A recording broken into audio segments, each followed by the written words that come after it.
Okay. Kony2012 is the story of a man, Jason Russell, and his relentless quest to stop Ugandan warlord, Joseph Kony. Good. Good. Let's begin where the action started. On March 5th, 2012, a charity called Invisible Children published a high-production video called Kony2012. It was an awareness campaign. I never watched this. I never did. Jeff fucking bought the shirt. Jeff bought the shirt, man. He bought the fucking shirt, man. I'm like, I asked him, like, why? Why, Jeff? Who cares? It's like, oh, you know, hey, you know, you gotta buy this shirt. Campaign seeking to mobilize action to capture or kill Ugandan warlord Joseph Kony. And the goal of the story was to make Kony famous. 30 minutes long, it really tried to pull at your heartstrings. I wonder how many Twitter followers he'd have. At the end of my life, I want to say that the world we've left behind is one that Gavin can be proud of. A place that doesn't allow Joseph Konys and child soldiers. And little Gavin would have been proud because it took off like no video on YouTube ever had. We wanted 500,000 views in the whole year of 2012. We got 500,000 views in the first 3 hours. It received 100 million views in the first 6 days. Holy shit. 1.4 million likes. Wow. Click that link in the description below.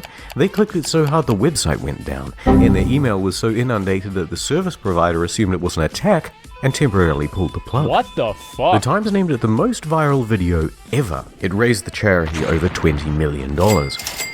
People really went fucking... Well, at least it got beat by Gangnam Style afterwards. You know, imagine being, okay, you know what? Let's, we had like this massive thing for, stopping Ugandan warlord. It was the most popular viral video ever until, there's this one guy, from like Korea or something, and he did this video where he acted kind of crazy, and it was a song, and kids loved it, and so then, yeah, who cares about the Ugandan warlord anymore? Hey, Gangnam Style, that's it. That's the internet, guys. It's great. Bananas for this video and those Ugandan kids. 4 million hashtags. People changed their Facebook profiles, so you knew it was a big deal. A fan-made mobile game. Are you woke about Joseph Kony? Yeah, but are you woke enough to get a tattoo? I hope not. People were up for pretty much anything to stop I really Kony, hope not. as long as it didn't involve any practical action. No. 1 like equals 1 saved child. But who is Joseph Kony and what's all the fuss? Problem solved. Well, he's the leader of the Lord's Resistance Army, LRA. My God, you're greasy. And he really is one of the most evil people living. Every picture of this dude is sweaty. I can guarantee you, you know how to actually stop fucking the Lord's Resistance Army? Is buy Joseph Kony an air conditioner, man. Because who is ever fucking pissed? Who is ever not pissed off whenever they're that goddamn hot? Buy this dude an air conditioner, he's gonna chill the fuck out. He's like, oh, fuck it, dude. Let's do whatever, man. Like, immediately, just buy him an air conditioner, he'll be done. Today, imagine the worst crime you can think of committing, and he'll have done it thousands of times over. Takes children, makes them kill their parents and eat their parents. The surviving girls will be kept as sex slaves, and the boys conscripted into the LRA as child soldiers. I know, it's kind of a bummer. It's all part of a civil conflict that's been going on for 30 years. We'll get into the details later, but for now, consider this our one-dimensional bad guy. Okay. And here's our protagonist, Jason Russell, the figurehead of Kony2012 and Invisible Children. What a great guy. He's a devout Christian, stereotypically Californian. Oh, he has my hat! I consider myself a refined valley dude. But he has a bad boy side, too. What? So it all starts in 2003, when, as a naive and aspiring filmmaker, he goes to Uganda with 2 friends in search of a story. While driving through a rural village, A car was shot in front of us by a rebel army who was led by a guy named Joseph Kony. they drive to a city for safety and find this. Turns out it's part of a nightly routine. Kids live in the villages, but commute to the city to sleep there to avoid being kidnapped in midnight raids by the LRA. Thousands and thousands of kids, without an adult in sight. What the Jason had found his story. And a cause. Yeah. It must have made a real impression on him, because for the next 10 years he dedicated himself almost exclusively to trying to improve things in Uganda and stop Kony. Kony2012 was the culmination, but in the preceding years he tried a bunch of other schemes. This. The Bracelet Campaign. This. Twice daily broadcast about where the LRA is and where they're active. And this. Do what we always do. Dance. This is all real. What? We're on a mission, put Uganda deep inside your mind. It needs attention and a dance to make it sparkle and shine.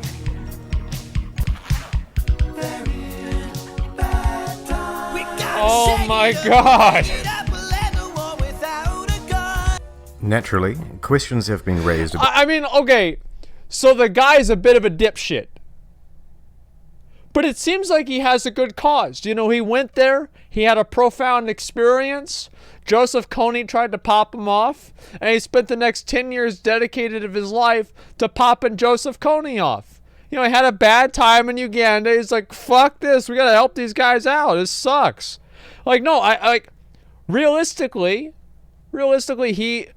he may be a crazy nutcase, asshole, whatever, right? And a bit of a dipshit.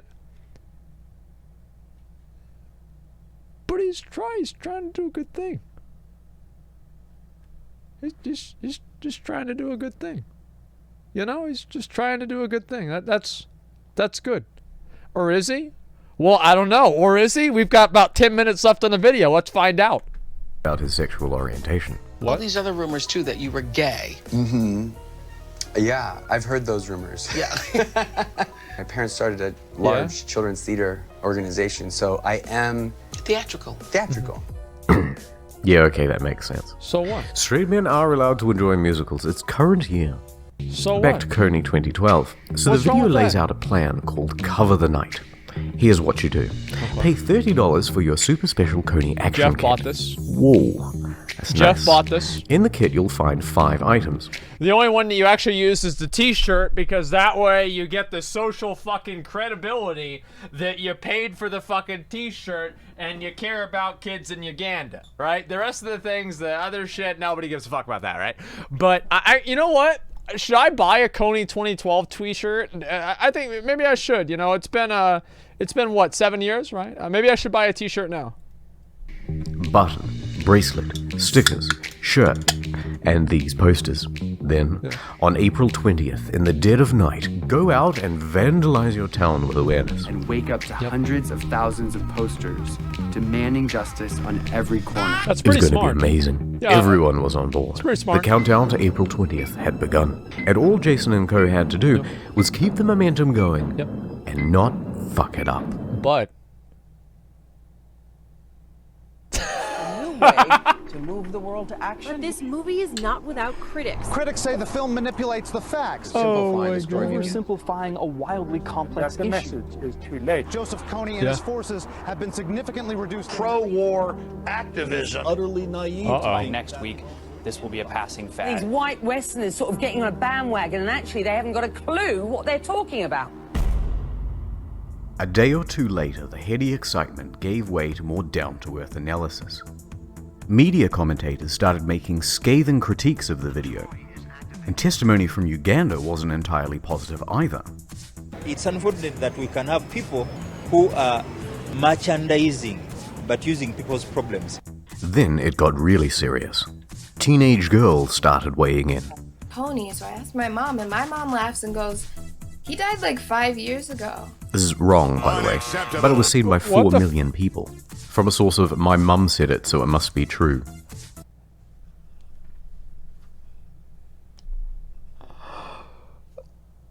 how is the internet so fucking stupid? Like,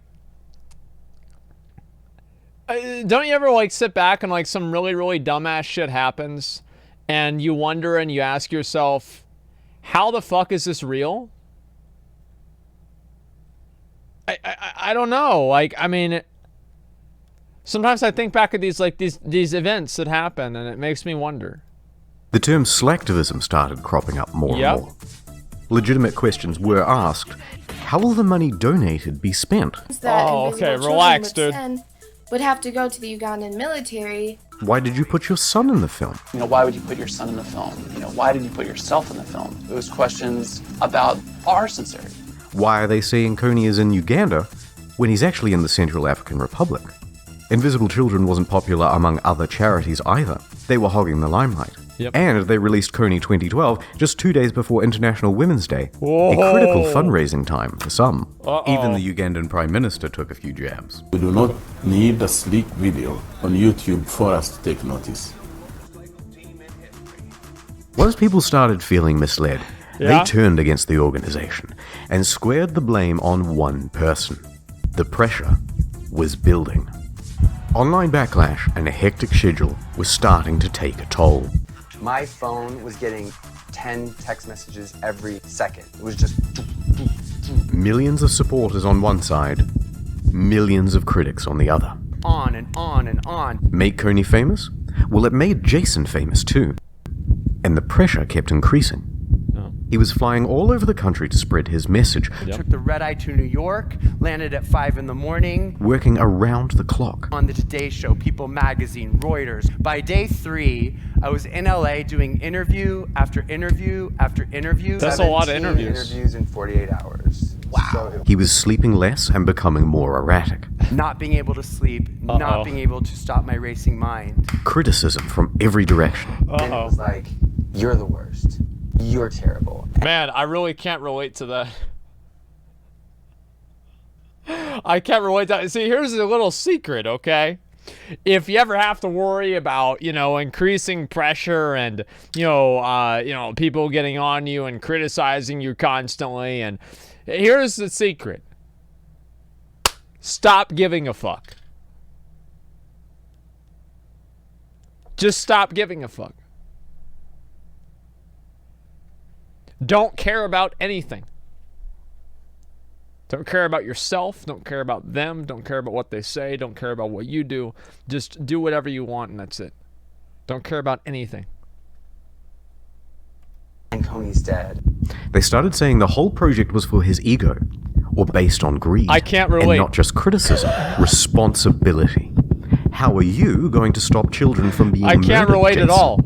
You promised a solution, Jason. Yeah. When are you going to deliver, Kony? At the end of that day, my mind was exhausted. To release the pressure, he and his family tried to take a couple of days off by going to Palm Springs. That's nice. But people recognized him there too. So they hid away in their hotel room with the curtains closed. Nice try. Jason was starting to crack. Paranoia, delusions of grandeur. Yep. He went with his family to see the Lorax, and he thought the film was speaking to him directly. Voices in Jason's head told him that he needed to get to New York in the next 12 hours, or Kony would win, whatever that meant. Then, he stripped off all of his clothes and ran out into the street. I was on a street in San Diego, totally naked and crazy out of my mind. Someone driving by in a car took a video on their phone, and they sold it to TMZ for $30,000. That's it? And then my naked and crazy mess went viral as well. Some have said that he was jacking it, and that he was on drugs. Neither is true. It's just a very distressed man having a mental episode. Were you also masturbating? Did I hear that too? No one who was there ever said that that was happening. Yeah. I'm naked, so it's not a far... I thought he was too. Like, I thought he was too. See, like, I thought the climax of this whole thing, well, climax and double entendre there. The climax of this whole thing was him being arrested while masturbating inside of a car that he broke into, right? While he was completely naked. Like, that was what I remembered in my mind of the end of this story. Okay? I don't know if that's true, but that's what I remember. extension of, you know, imagination. He was taken to the hospital, not jail. Police say when they showed up, they didn't see any of that and was taken to a local medical facility that he was not arrested though. And there, he thought the staff were trying to kill him. Just one of those things where I'm like, I don't believe what you're saying. You're trying to kill me. True. He ran around in his underwear, kicking in doors until eventually he was subdued and sedated. You come back to yourself as you know yourself. How long were you crazy for? 2 weeks. 2 weeks? Wow. 2 weeks, whoa. Yeah. Later on, one Sharona Reed tried to sue Mr. Russell for the trauma of having to see him do naked calisthenics. So as far as what? I can tell, though, that lawsuit went nowhere. Yeah, fuck, who cares? Can you It's think fine. of anything else that's worse than running around naked going like this on TMZ? Well, maybe one thing. Being in Joseph Kony's child army? While all of this was Oh, happening, no, dancing. the Yeah, countdown to that's the true. day of action was still ticking. Of course not. Thousands of kits had been sold. Get ready for an awareness campaign so effective you'll think you're living in Uganda. The kids rolled out into the street. Selfie sticks and posters ready. Let's do it. Okay. Let's save those kids. All right, let's go. We're changing the world. Let's do it. Oh, God, yes. And then what? But it wasn't all well intended. Some took it as a chance to vandalize their neighborhood with impunity. The adults were left to clean up the mess. And despite the impression you might get from this fancy montage, the turnout was abysmal. Here are some figures. Toronto, 50,000 people registered. Real attendance? 50. Sydney, Wow. 18,000 people registered. Real attendance? 12. Montreal, 4,800 registered. Real attendance? Zero. Instead, they cancelled their event and put up a post calling Invisible Children a fraud organization. It's an invisible event. This is what 4 million Kony hashtags gets you. Oh now, my I bet you God. want to know where Invisible Yeah, Children, Area Jason 51 Russell, got and more. Kony are now. But before I tell you that, I want to go on two People care quick about tangents aliens. of things I found while researching. Okay. In the Kony2012 video, you'll see this guy. Okay. Louis Marino Ocampo. Look at those eyebrows. Chief prosecutor for the International Criminal Court. Holy shit. This would be the organization that charges Kony if he was ever caught. Yeah. Well, in 2017, a bunch of Louis' emails were leaked, and they detailed one hell of a caper to catch Kony and bring him to justice. Okay. Good. I'm not making any of the following up, right?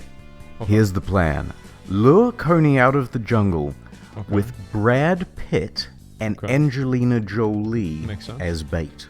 Straight from a Hollywood movie. Yep. Angelina Jolie and Brad Pitt attempting to arrest an African warlord. They'd do it. So it would go, the A-list couple would they fly would to do the it. edge of the jungle where Kony is hiding and call him up with an invitation to dinner.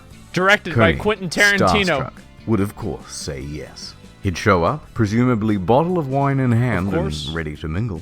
Then, imagine his shock. It was a trap all along. Special forces would pop out from behind the salad They bar got and him. get their guy. One idea appears to have been for Angelina Jolie to lure him to a private dinner where he would be arrested. It was a foolproof plan, but unfortunately, it was never realized. I Once wonder Miss Jolie why. stopped responding to Louis' weird emails, Ocampo approached George Clooney for use of his spy satellite. The chief prosecutor had also attempted to recruit George Clooney in a plot to fly spy satellites over Libya. Yes, that's correct. George Clooney partnered with a satellite company to spy on al-Bashir of Sudan.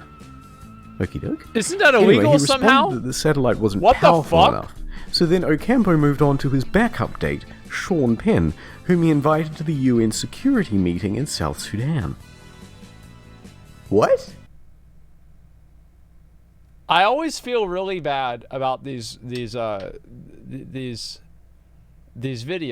because I feel like my reactions are always they're so PG. I can make so many jokes about Sean Penn, right? And I can't do any of it. I get so fucking bored, man. Like I get so fucking bored because I can't just do it. No, I don't need another fucking vacation, man. Don't need another fucking vacation. That's just, no, I get what they're saying. I wish they could just give me a pass.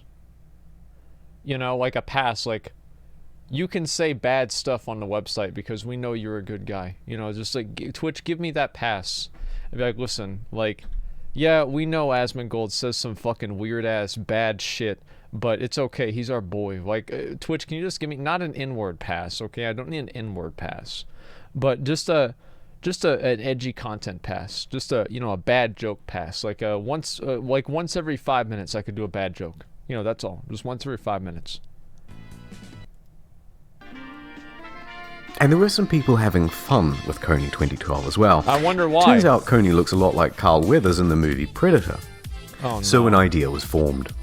Take this screenshot from Predator, post it on Facebook, and say how great he is without mentioning the name. Oh, I think Jeff did that too. Then wait for some Slacktivists to immediately assume it's Joseph Kony. Yep. Then you call them racist. It was good for a few minutes of fun. Then they tried it on the official meetup pages. Promptly deleted. No, a surprise. And we're back. So get a load of this total car crash, dumpster fire, shitstorm, diaper hurricane. I feel like Kony guys? won. Well, no. Despite all the mishaps and poor turnout, Kony2012 was a massive success. The goal was to make an obscure warlord in rural Uganda a household name. And they succeeded. They're reaching the hundreds of millions on a budget of about $1.5 million. Wow. Any marketing agency would kill for that. In fact, 7 years later, you probably clicked on this video because you have some vague notion of Kony and that video already. Now, yeah, you remember. Let me give you a very brief rundown on where everyone is. Then let's get out of here. Invisible Children. Outside of long-term and small-scale projects, they've largely ceased operations. Joseph Kony. He's still out there, but his army is shrinking and splintering. He is effectively in hibernation. And Jason Russell. He's no longer with Invisible Children. He's also been breakdown free since 2012, but he's still doing the activism thing. Look, I've had to gloss over so many details in this video. Okay. And there are so many more questions to be answered. Okay. But I don't want this video to be an hour long or to take 2 months more to make. Yeah. So I'm going to round this one off with a Q&A on the second channel. What about that $20 million they raised? Why didn't the US military or the Ugandan military ever just bomb the shit out of Kony? What did Kony have to say about the video? All of these questions, and a ton more, plus any questions you may have of your own. Uganda want to see it. That's a good one. Uganda want to see it. Okay, to be fair, that was actually pretty good. That was exactly what I wanted it to be. I'll be honest, guys. I was, Remember you... Okay. All right. That's enough. I think on that point, we're going to get ready and we're going to do some fucking MC. I think it's time to do some fucking MC. Gentlemen, boys and girls, champions of the Alliance, heroes of Olympus, let us rise together into the occasion to overcome the Fire Lord Ragnaros and defeat him in his own domain in the core of Black Rock Mountain. Oh, I'll put on some music for that too. Okay, good. All right, so let's go.